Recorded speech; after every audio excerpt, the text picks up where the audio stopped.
Christ, Christ of God, who's above all and all is beneath him. What a joy it is to greet you, the members of New Bethlehem Baptist Church and the community. We do miss you dearly.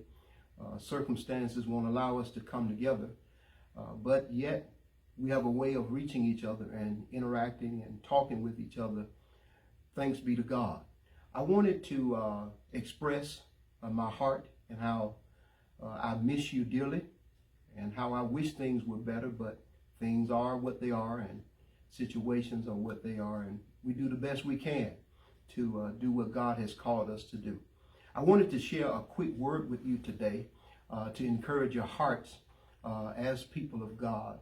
I wanted to also warn you or caution you in times of difficulty to not seek fulfillment in fruitless human teachings.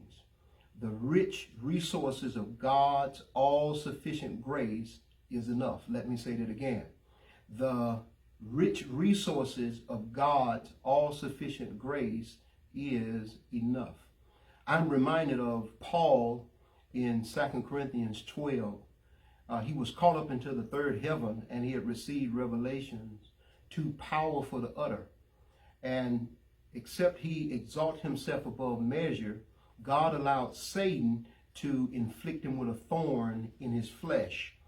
Paul prayed and he prayed and he prayed about that thorn, and God chose not to remove the thorn because God had a purpose for the thorn.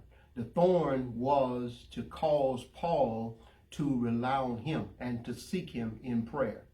Paul's answer from God is a great blessing, not only to Paul, but it's a great blessing to us. It teaches us that God's grace is enough. God's grace is sufficient. If you don't hear me say anything else this evening, please hear me say that God's grace is sufficient. During one of the most difficult times in Paul's life, Paul discovered that God's grace is enough. I also am reminded of Peter in 2 Peter chapter 1, verse 3. He says, according as his divine power hath given unto us all things that pertains unto life and godliness. God, through his grace, has blessed us with everything we need in life and for godliness. Let us rely on God in these times of difficulty. Let us seek God in these times of difficulty, and God will see us through. Be blessed. Love you dearly. I'm hoping things will soon blow over, pass by, so we can come together again and congregate as a people of God. Love you dearly. Pastor T. Jefferson Rogers, to you, New Bethlehem, and the communities. God bless.